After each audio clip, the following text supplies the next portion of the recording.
Mike, please. Mike. Apologize for that. Good afternoon, Chairman Norton, Ranking Member Davis, and members of the Subcommittee on Highways and Transit. Thanks for this opportunity to testify today on the capital investment grants, which are critically important to help growing communities address their mobility needs and to expand public transit throughout our nation. My name is Paul Skoutelas. I'm the President, Chief Executive Officer of APTA, the American Public Transportation Association. We're the only association in North America that represents all modes of public transport.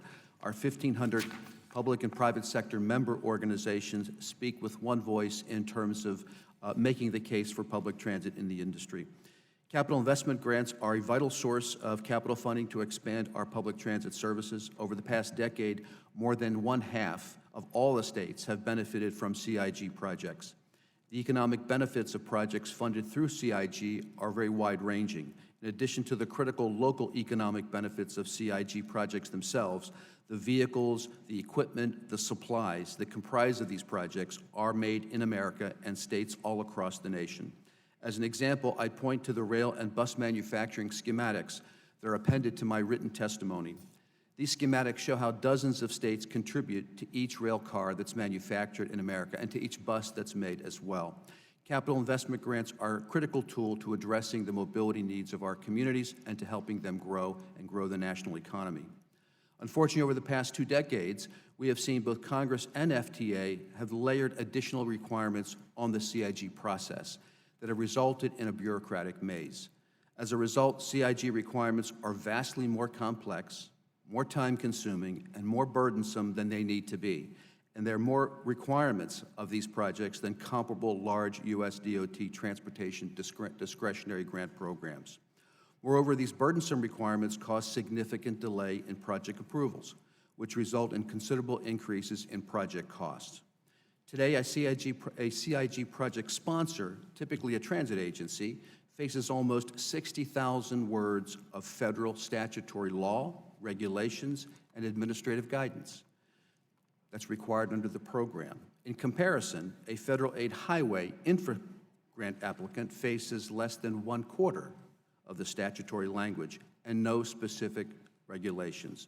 The bureaucratic maze is not only a burden for CIG project sponsors, but also affects local decision-making, as communities must then weigh whether to proceed with a CIG transit project with all of its requirements, or alternatively to build perhaps a highway project that has much more limited requirements.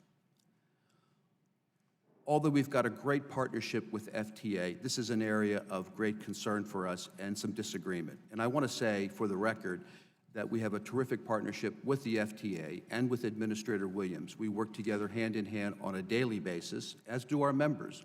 But this is an area of CIG that we have a striking difference of opinion. With regard to funding, while we are encouraged that the administration expressed support this year for the CIG program in the President's budget, we strongly urge Congress to provide funding at or above the FY19 enacted level of $2.6 billion. Additionally, we encourage Congress to continue to require FTA to obligate these funds. Of the $2.6 billion that Congress provided for capital investment grants in fiscal 19, more than one-half, some $1.3 billion, has not yet been even allocated, let alone obligated, to specific projects. I can assure you there's no shortage of interest in these vital grants. There are 10 New Start and core capacity projects under full funding grant agreements today, and 53 additional projects in the CIG pipeline in 20 different states seeking $27 billion of CIG funds. We urge FTA to move forward as expeditiously as possible to use the available fiscal 18 and 19 funds to invest in these critical projects. Many APTA members have expressed concerns that FTA is strongly encouraging significant local overmatch of the federal CIG share, particularly for New Start projects.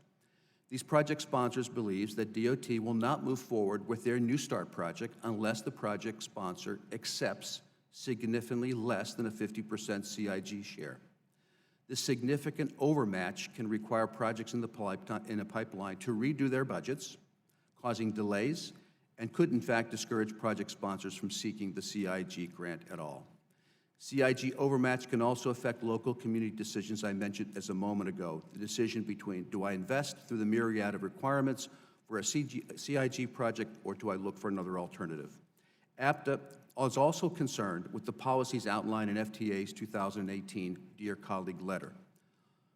Again, as we have a great partnership with FTA, this is an area that we regret the agency, FTA, did not consult with the public transit industry prior to making these significant policy changes.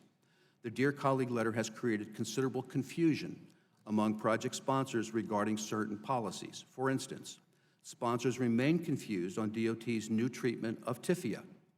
To eliminate that confusion, we urge Congress to clarify that TIFIA loans repaid with non-federal funds are indeed local match.